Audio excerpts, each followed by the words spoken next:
오늘 우리에게 주시는 하나님의 말씀은 열왕기하 19장 20절에서 37절 말씀입니다. 그런데 오늘은 저와는 20절에서 22절까지 같이 읽고요. 그리고 32절에서 35절까지 교독하신 후에 마지막 절 함께 읽도록 하겠습니다. 아모스의 아들 이사야가 히스기야에게 보내 이르되 이스라엘 하나님 여호와의 말씀이 내가 아수르 왕 산헤립 때문에 내게 기도하는 것을 내가 들었노라 하셨나이다. 여호와께서 아수르 왕에게 대하여 이같이 말씀하시기를 처녀 딸 시온이 너를 멸시하며 너를 비웃었으며 딸 예루살렘이 너를 향하여 머리를 흔들었느니라. 내가 누구를 꾸짖었으며 비방하였느냐? 누구를 향하여 소리를 높였으며 눈을 높이 떴느냐? 이스라엘의 거룩한 자에게 그리하였도다. 32절 읽겠습니다. 그러므로 여호와께서 아수르 왕을 가리켜 이르시기를 그가 이 성에 이르지 못하며 이리로 화살을 쏘지 못하며 방패를 성을 향하여 세우지 못하며 치려고 토성을 쌓지도 못하고 오던 길로 돌아가고 이 성에 이르지 못하리라 하셨으니 이는 여호와의 말씀이니라. 내가 나와 나의 종 다윗을 위하여 이 성을 보호하여 구원하리라 하셨나이다 하였더라. 함께 읽겠습니다. 이 밤에 여호와의 사자가 나와서 아수르 진영에서 군사 18만 5천 명을 친지라. 아침에 일찍이 일어나 보니 다 송장이 되었더라. 아멘. 우리는 살아가면서 큰 어려움과 환난 가운데 놓이기도 합니다. 그것이 때때로 재정의 문제일 수도 있고요. 또 질병의 문제일 수도 있습니다. 이런 어려운 가운데 놓일 때 여러분은 어떻게 이 난관을 헤쳐가고 계십니까? 오늘 본문 말씀에 등장하는 히스기야는 그가 당했었던 이 절체절명의 순간에 하나님을 의뢰하며 기도로 나아갔었던 그런 사람이었는데요. 그가 이렇게 하나님을 의뢰했을 때 하나님께서는 과연 그에게 어떻게 역사하셨는지를 오늘 본문 말씀을 통해 함께 살펴보기를 원합니다. 그리고 말씀을 함께 상고하는 가운데 귀한 깨달음을 얻으실 수 있는 저와 여러분 되시기를 주님의 이름으로 축복합니다. 오늘 본문 말씀 20절을 제가 다시 한번 읽어드리도록 하겠습니다. 아모스의 아들 이사야가 히스기야에게 보내 이르되 이스라엘 하나님 여호와의 말씀이 내가 아수르 왕 산헤립 때문에 내게 기도하는 것을 내가 들었노라 하셨나이다. 자, 이 말씀을 보면 지금 선지자 이사야가 히스기야에게 사람을 보냈다는 걸 알 수 있죠. 그래서 하나님의 말씀을 지금 전하고 있는 상황입니다. 자, 근데 그 말씀이 뭐였냐면 내가 아수르 왕 산헤립 때문에 내게 기도하는 것을 내가 들었다는 것입니다. 자, 그러니까 지금 이사야가 전하는 말 속에서 알 수 있는 사실은 하나님께서 지금 히스기야의 기도를 들으셨다는 것이죠. 자, 이걸 다르게 표현하면 하나님께서 히스기야의 기도에 응답하고 계셨다. 너가 아수르 왕 산헤립 때문에 내게 기도하는 건 내가 다 듣고 있었어. 그 말씀이시죠. 사실 이때 히스기야는 아주 큰 위험에 처해 있었거든요. 자, 아수르의 장군 이 랍삭이라는 사람이 이제 대군을 이끌고 예루살렘을 이제 포위하고 있었던 바로 그런 상황이었습니다. 자, 그런데 지금 이런 일이 왜 벌어지게 됐냐면 일전에 아수르가 남유다를 이제 침공했던 적이 있어요. 그래서 이 46개 되는 경관성을 다 함락시켰을 때 이제 히스기야는 아수르에게 이제 항복했던 적이 있습니다. 근데 항복하면 자연스럽게 조공을 바치게 되죠. 자, 그런데 이 아수르 안에서 어떠한 일들이 그 당시에 있었냐면 사르곤 2세라고 하는 왕이 죽었어요. 그리고 나서 산헤립이 즉위하게 됐는데 이때 아수르 내부에서는 이제 혼란이 있었던 거죠. 그래서 이때 히스기야는 이 틈을 탔습니다. 그래서 정치적인 노선을 이제 아수르에서 애굽으로 옮겨 탔습니다.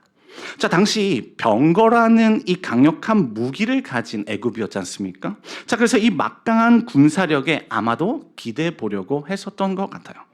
자, 그래서 그동안 아수르에 바쳤었던 그 조공을 이제 끊어버리게 되는데요. 자, 근데 아수르가 여기에 대해서 가만히 있을 리가 없습니다. 대군을 이끌고 다시 예루살렘을 쳐 들어온 것이었습니다. 지금 군을 통솔하고 있는 장군은 이 랍사게였지 않습니까? 근데 이 사람은 이 아람어뿐만 아니라 이 유다 백성들이 알아들을 수 있는 이 방언까지도 다 할 수 있는 그런 사람들이었어요. 그래서 예루살렘 성을 이제 둘러싸고는요, 유다의 백성들에게 이제 유다 방언으로 직접 말하기 시작하는 겁니다. 그러면서 항복을 유도하려고 했던 거였어요. 자, 그러면서 먼저 전략으로 삼았던 것이 뭐였냐면 바로 대표자를 공략하는 것이었습니다. 자, 얼마 전에 담임 목사님께서 말씀하셨을 때 사탄은 우리 길동교회를 공격하려고 할 때 누구를 먼저 친다고 말씀하셨죠? 네, 리더, 대표자입니다. 자, 마찬가지입니다. 랍사게도 유다의 대표자인 이 히스기야를 공략해야 그 밑에서 그를 의지하면서 버티고 있는 이 백성들을 무너뜨릴 수 있다고 생각했던 것이죠. 그래서 그는 히스기야에 대해서 이제 비판하기 시작했는데요. 자, 먼저는 그가 선택했던 이 정치적인 방향이 잘못되었음을 꼬집었습니다. 자, 히스기야가 아수르를 버리고 애굽을 등에 업으려고 했잖아요. 자, 근데 그 애굽은 상한 갈대 지팡이와 같다는 거예요. 자, 여러분, 갈대 잘 아시죠? 여자의 마음은 갈대와 같다, 이렇게 비유하기도 하잖아요. 그러니까 힘이 없어요, 그 식물 자체는. 그래서 견고하지가 않습니다. 그리고 껍질에는요, 가시가 있는 것 같아요. 그래서 충분히 누군가에게 이걸 때렸을 때 상처를 입힐 만한 그런 식물이었습니다. 그래서 랍사게는 그 지팡이를 의지하면 그의 손에 찔려 들어갈 것이라 말했던 거예요. 자, 다시 말하면 애굽이란 나라는 신뢰할 만한 동맹이 되지 못하는 나라고 얼마든지 너가 배신당할 수 있는 그런 국가인데 왜 그곳을 의지했냐는 거예요. 자, 아무리 그곳에 병거가 있다고 한들 자, 우리 아수르하고 대항할 수 있겠느냐? 못해. 그 나라는, 애굽은 그럴 만한 나라가 못 돼. 근데 왜 그 나라를 붙들었냐는 것입니다. 그러니까 너의 대표자의 선택이 잘못되었다는 것이죠. 자, 이사야 30장을 보면 우리 하나님께서도 이 애굽을 의지하는 것에 대해서 책망하시는 모습을 볼 수 있는데요. 애굽은 당시에 강력한 무기였던 이 병거가 많은 탓에 이것을 얻기 위한 모습을 경계하셨습니다. 왜냐하면 자기의 힘이나 능력을 의지하게 되기 때문이었어요. 근데 하나님이 원하셨던 건 그거 아니잖아요. 우리의 힘과 능력 의지하는 거 아니잖아요. 하나님은 그거 의지하지 말고 하나님을 의지할 것을 하나님께서는 바라셨던 것이죠. 믿으십니까? 자, 그런 면에서 히스기야는 인간적인 방법을 동원하려다가 오히려 큰 위험에 처하게 된 것이었습니다. 어떻게 보면 이때 리더십을 잘못 발휘했던 때문에 이 백성에게 충분히 원성을 살 수 있었던 바로 그런 상황이었죠. 자, 이것을 랍사게는 놓치지 않고 바로 물고 늘어졌어요. 자, 여러분, 사탄은요, 저와 여러분의 약점이 무엇인지 기가 막히게 아는 존재죠. 자, 그래서 때로는 저와 여러분이 가진 이 연약함 때문에 인간적인 방법을 때로는 동원하려고 하잖아요. 자, 아브라함도 그랬죠. 자, 사탄은 근데 이때를 놓치지 않습니다. 더 득달같이 달려들어서는 그런 우리를 향해서 비난의 화살을 막 쏘아붓는 거예요. 랍사게의 행동이 바로 이와 같았습니다. 그래서 랍사게는 유다 백성들에게 너희 대표자가 과연 믿을 만한 사람이 맞는지 잘 판단해 보라고 메시지를 던졌던 것이죠. 자, 그러면서 이제는 히스기야가 산당들을 철폐했었던 이 개혁에 대해서도 하나하나 언급하기 시작하는데요. 여러분도 아시다시피 이 개혁이라고 하는 것은요, 초기에는 사람들이 잘 따라오지 않게 되잖아요. 그렇죠? 왜냐하면 이 개혁을 통해서 더 나아지겠다고 하는 것에 대한 확신을 갖지 못하게 되기 때문이죠. 자, 그러면 어떻게 보면 그동안 백성들은 이 산당들과 제단을 통해서 우상들을 섬겨왔었지 않습니까? 자, 그런데 히스기야 왕이 개혁을 한다는 명목하에 그동안 있었던 이 산당들과 제단들을 다 없애버리는 거예요. 자, 그러면서 다른 신들은 다 없애고 오직 여호와 한 분만을 붙잡아야 한다고 백성에게 이야기했던 거죠. 자, 근데 지금 이제 백성의 입장에서 한번 생각해 보는 거예요. 자, 백성들은 위험할 때 도움을 청할 수 있는 신들의 숫자가 많을수록 좋았던 거 아니에요? 백성들이 생각하면. 자, 지금 랍사게도 그러한 관점에서 접근하고 있거든요. 자, 산당들 다 없애서 이제 여호와 한 분만을 의지한다고 하는데 그게 과연 먹히겠느냐는 거예요. 이 랍사게가 얘기할 때. 자, 그리고 백성들이 또 생각을 하면요, 히스기야의 말을 듣고 모든 산당들과 제단들을 다 없애라고 해서 그 개혁을 따라 했잖아요. 그러면 그 개혁을 따라 했으면 히스기야 말대로 된다라고 하면 이제는 좋은 일이 생겨야 되는 거 아닙니까? 근데 오히려 아수르가 다시 쳐들어오는 악재가 터져버린 거예요. 자, 그것도 히스기야가 애굽을 잘못 선택하게 되면서요. 자, 아니 그냥 아수르에게 조금 계속 바쳤으면 좋았을 텐데 하나님께서 하지 말라고 하신 그 애굽 의지하다가 이렇게 더 큰 위험에 휩싸이게 된 거 아닙니까? 자, 그러니까 랍사게는요, 백성들이 히스기야에 대해 불만을 가질 만한 이런 이야기들을 계속 던지는 거예요. 그러면서 히스기야의 리더십이 잘못된 거야. 그러니까 이 히스기야의 말에 속지 마. 그 사람 말 더 이상 믿지 마. 했던 것이었습니다. 그러면서요, 이제는 현실을 직시하게 만드는데요. 자, 히스기야는 여호와 한 분만 의지하라고 했는데 아수르 왕과 내기 한번 하자는 거예요. 이 랍사게의 말이. 자, 그래서 너희가 만일 말 탈 수 있는 사람을 낼 수만 있으면 자, 내가 말 2,000필 너희에게 주겠다는 거예요. 자, 그러니까 랍사게가 보기에도 이 남유다는 현재 이 기병, 말을 타고 싸우는 이 기병이 채 2,000명도 되지 않을 만큼 군사력이 초라해 보였던 것이었습니다. 그래서 이렇게 도발했던 거죠. 자, 아수르의 지극히 작은 지휘관 한 사람인들 너희가 과연 물리칠 수 있겠느냐 반문하였던 것입니다. 자, 그러니까 랍사게가 남유다에게 던졌던 말의 핵심이란 것은 이 모든 산당들을 다 없애가면서 여호와 한 분만을 찾으려고 하는데 과연 이것이 정말 너희를 아수르로부터 구원할 수 있는 힘이 될 수 있겠느냐는 것이었습니다. 결코 그렇지 않아. 정신 차려. 현실을 좀 직시해. 그랬던 거죠. 하나님 한 분 의지한다고 너희 군사력 올라갈 수 있겠어? 하고 조롱했던 것입니다. 그래서 세상에는 많은 신들이 있잖아. 자, 근데 하나님 한 분보다 많은 우상들 붙잡아야 그래도 좀 승산이 있지 않겠어? 그러는 겁니다. 여러분, 지금 랍사게의 이 말을 보면 예수님의 광야 시험이 떠오르지 않습니까? 사단의 세 번째 시험에서 사단은 예수님을 이제 어디로 데려가죠? 높은 산으로 데려가는 거예요. 자, 그리고 거기에서 천하 만국의 모든 영광을 보여줍니다. 자, 그러면서 자신에게 이렇게 경배하면, 자신에게 절하면 이 모든 것들을 다 주겠다는 거였습니다. 자, 다시 말하면 사탄은요, 하나님 한 분만 경배하지 말라는 겁니다. 그가 가진 목적이 그렇습니다. 내가 나에게도 절하게 되면, 즉 우상을 섬기기만 한다면 세상의 부귀 영화 누리게 해주겠다는 거죠. 세상에서 성공하며 잘 나갈 수 있는 그런 사람으로 만들어 주겠다는 것입니다. 그게 사탄의 꼬임이죠. 그러니까 하나님 한 분만 섬기는 거 하지 말라고 이야기하는 것이었습니다. 여러분, 저와 여러분이 이 세상에서 도전받는 것이 무엇입니까? 하나님 한 분만 믿어서 이 세상 과연 잘 살아낼 수 있겠어? 아닙니까?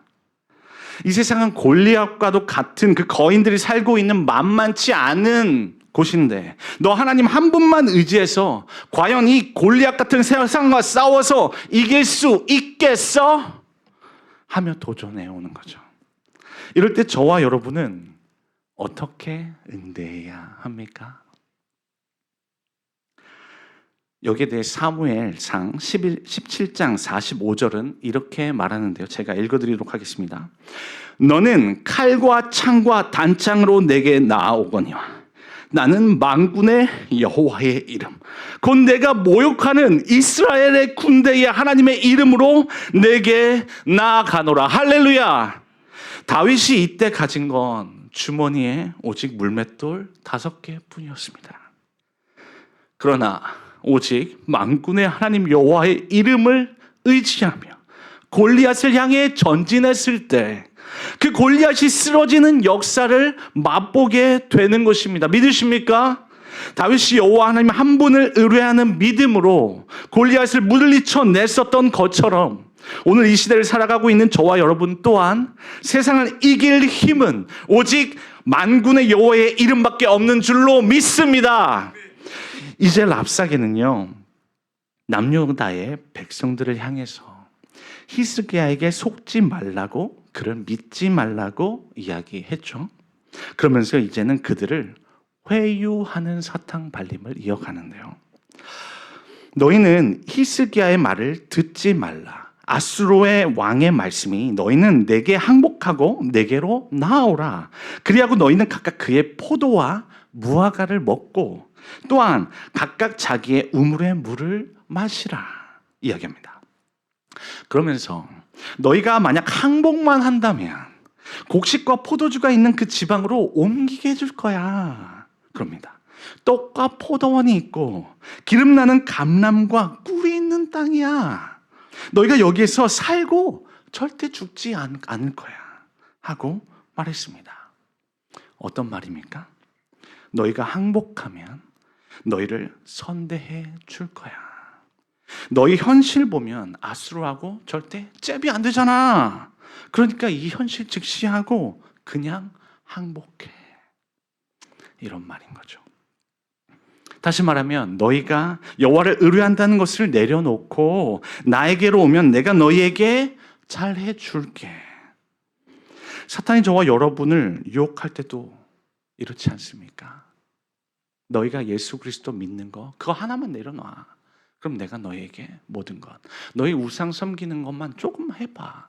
하나님께만 나아가지 말고 여기저기 세상 많은 신들 있잖아. 많은 것에 탐심은 우상 숭배라고 하는데 그 탐심으로 인해서 너희가 마음에 그 담고 있는 것들을 더 하나님보다 더 한번 사랑해봐 라고 하는 것이 사탄이 저와 여러분에게 주는 메시지 아닙니까?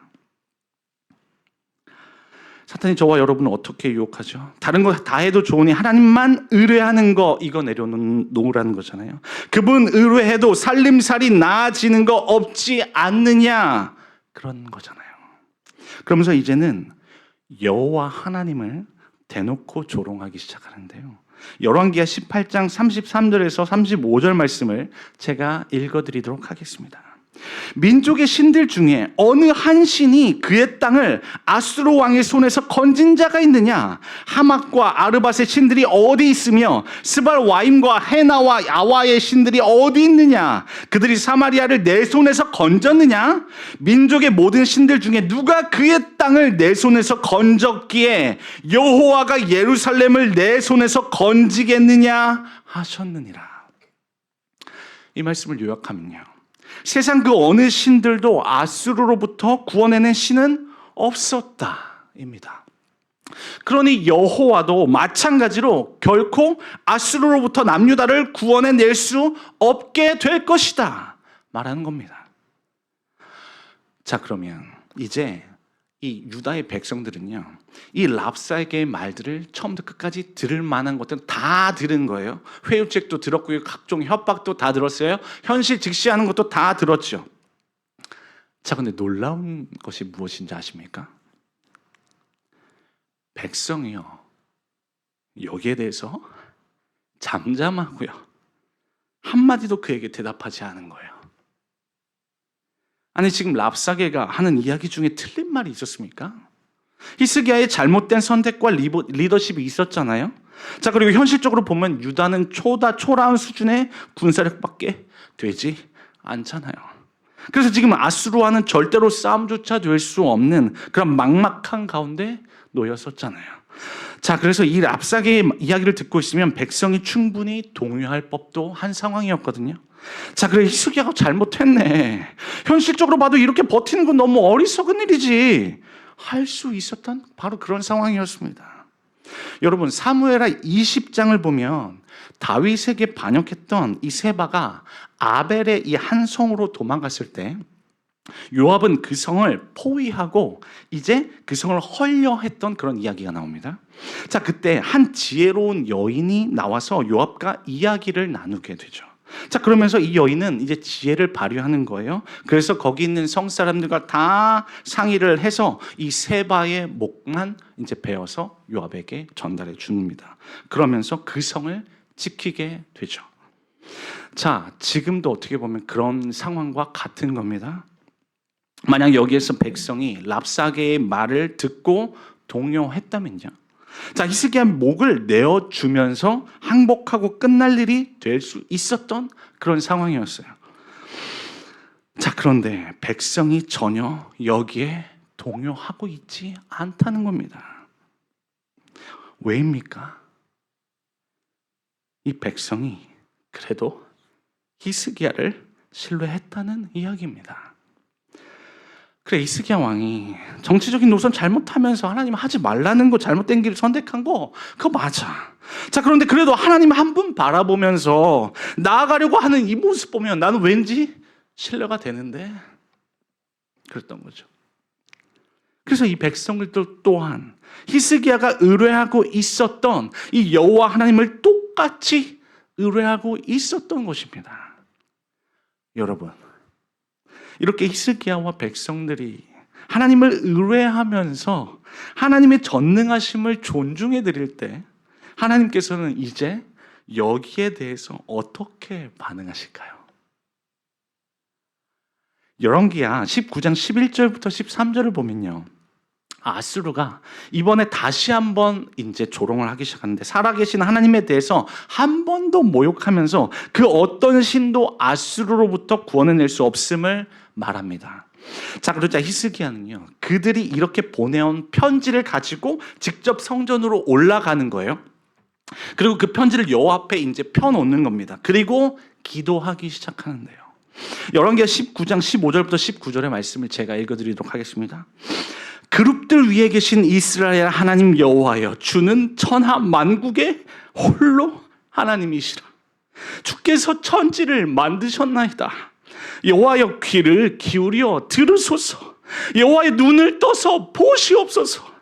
사내립이 살아계신 하나님의 비방으로 보낸 말을 들으시옵소서. 여호와여, 아수르 여러 왕이 과연 여러 민족과 그들의 땅을 황폐하게 하고 또 그들의 신들을 물에 던졌사오니 이는 그들이 신이 아니요 사람의 손으로 만든 것 곧 나무와 돌뿐이므로 멸하였나이다. 우리 하나님 원하건대 이제 우리를 그의 손에서 구원하옵소서. 그리하시면 천하 만국이 주 여호와가 홀로 하나님이신 줄을 알리이다 하니라. 아멘. 자, 이 기도를 마쳤더니요, 이제 하나님께서 일하기 시작하셨는데요, 가장 먼저 하셨던 일은 뭐였냐면요, 그동안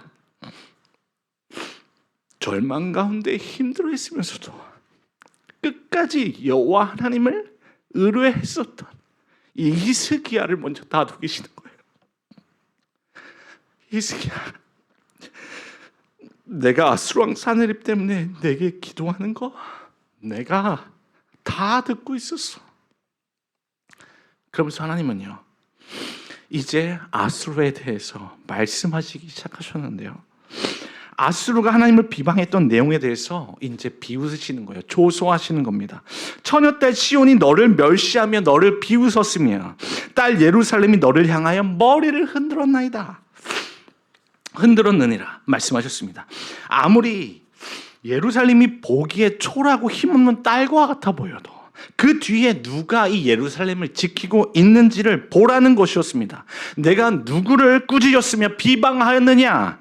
누구를 향하여 소리를 높였으며 눈을 높이 떴느냐? 이스라엘의 거룩한 자에게 그리하였노라.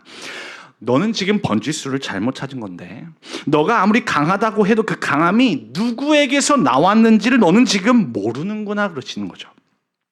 이 일은 내가 태초부터 행하였고 옛날부터 정한 바다라고 하시는 거예요. 자, 이건 너가 잘나서 너의 힘으로 너의 능력으로 된 일이 아니라 나 하나님 전능한 여호와가 태초부터 계획해서 이루어 놓은 일이라는 말입니다. 자, 그러면서 28절에 이렇게 말씀하는데요, 내가 내게 향한 분노와 내 교만한 말이 내 귀에 들렸도다. 그러므로 내가 갈고리를 내 코에 꿰고 재갈을 내 입에 물려 너를 오던 길로 끌어 돌이키리라. 할렐루야. 아수르의 문헌을 보면 아수르에서 다른 나라를 포로로 잡아갈 때요, 이 적군 왕의 입술과요, 또 볼과 턱에 이 고리를 끼웠다는 기록을 볼 수 있어요. 자, 이것은 마치 짐승처럼 끌고 가겠다는 표현입니다.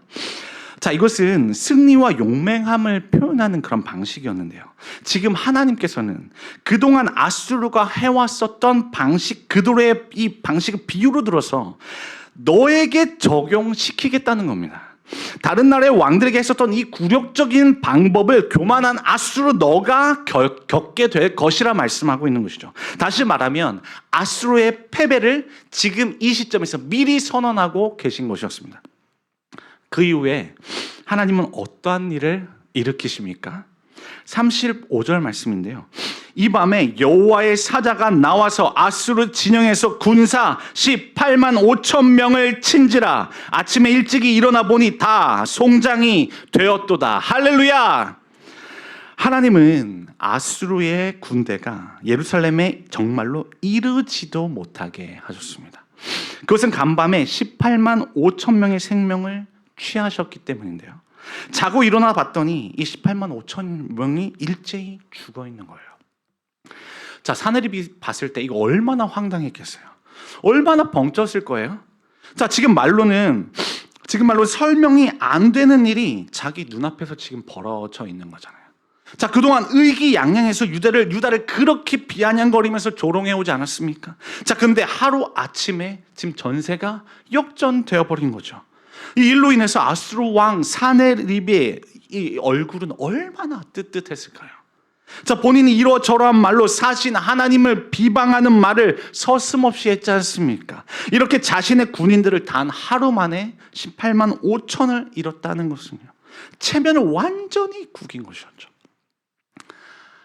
이렇게 된 것을 확인했다면요, 근데 오히려 사네립이 두려워하지 않았을까요? 지금 이 상태에서 유다가 그 성에서 나와서 들이닥치면요, 오히려 자신이 포로로 잡혀야 되는 그런 역전된 상황이었습니까? 자, 그래서 아수르 왕 사네립은 신속히 그 자리를 떠났을 가능성이 높습니다. 그리고 돌아가서 니느웨에 거주했다고 36절은 기록하는데요, 하나님이 주신 패배와 고통의 그 갈고리에 코가 꿰인 거예요. 하나님이 주신 치욕의 재갈을 입에 물린 채 자신이 왔던 그 길로 되돌아가는 이 강제 퇴각을 한 겁니다. 그런데 이것이 아수르 왕 그 사네립에 대한 심판의 끝이 아니었습니다. 그는 그의 신 니스록의 신전에서 경배할 때요, 자신의 두 아들인 아드렛멜렉과 사레셀에 의해서 죽임을 당하게 됩니다. 이것이 하나님을 멸시하면서 조롱했었던 자의 말로였죠. 이제 말씀을 맺겠습니다. 오늘 저와 여러분은 절체절명의 순간에 누구를 의지해야 하는지 보았습니다. 그리고 위기의 순간을 맞았을 때 저와 여러분이 해야 할 것은 하나님을 의뢰하고 기도하는 것임을 배우게 되었습니다. 때때로 하나님께서는 저와 여러분에게 위기의 상황을 허락하시는 것 같습니다. 그런데 이것은 저와 여러분을 일부러 공경에 빠뜨리려고 하시는 그런 것이 아닙니다. 오히려 이러한 위험 가운데서도 하나님께서 전능하신 분이신지를 계속해서 그 하나님을 붙들 수 있는지를 테스트하시는 것이죠. 그렇게 해서 저와 여러분이 더 강한 하나님의 자녀로 크게 하려는 하나님 아버지의 마음인 줄로 믿습니다. 여러분, 하나님을 믿는다는 것은 하나님의 전능하심을 인정하는 태도입니다. 그래서 하나님을 믿는 사람은 이러한 위기의 때에 하나님께서 전능하심을 발휘하실 수 있도록 기회를 내어 드릴 수 있어야 하는 것이죠. 자, 아무리 랍사게가 협박하면서 득달같이 달려들어도 히스기야가 그랬던 것처럼, 그리고 유다의 백성들이 그랬었던 것처럼 그것에 동요하지 않는 것이 믿음의 사람의 태도인 것입니다. 때로는 현실이라는 벽에 부딪혀서 불만과 원망이 나오려고 할 그때에도 침묵을 한번 해보는 것이죠. 그리고 이러한 나의 모든 상황들을 가지고 하나님께로 기도로 나아가 보는 것입니다. 그럴 때 우리의 행동 안에 담겨 있는 이 믿음으로 말미암아 존중을 받으신 하나님께서 마침내는 일어나사 저와 여러분의 모든 간구에 응답해 주실 것입니다. 불가능하다고 여겨졌었던 그 순간들 가운데서도 하나님의 기적을 보게 할 줄로 믿습니다. 그러므로 여호와 하나님의 전능하심을 믿고 그 분을 더욱 의뢰하는 삶으로 나아가시길 바랍니다. 히스기야 왕은 이후에도 생명의 주관자 되신 그 하나님께 기도함으로 말미암아 생명을 15년 더 연장받은 바 있지 않습니까? 초대교회 120문도들이 뜨거운 기도 가운데 나아갔을 때 그곳에 하늘이 열리고 성령의 임재가 그곳에 가득했던 것을 기억하시지 않습니까? 우리 크리스찬의 삶에 이런 기도의 삶이 회복되기를 원합니다. 간구의 열정이 되살아나기를 원합니다. 저와 여러분의 기도를 통해서 이 막혔던 것이 다 풀어지고 하늘의 뜻이 이 땅 가운데 이루어질 수 있기를 주님의 이름으로 축복합니다. 그래서 하나님의 역사를 경험하는 믿음의 간증의 주인공으로 사실 수 있기를 주님의 이름으로 축복합니다. 아멘. 기도하시겠습니다.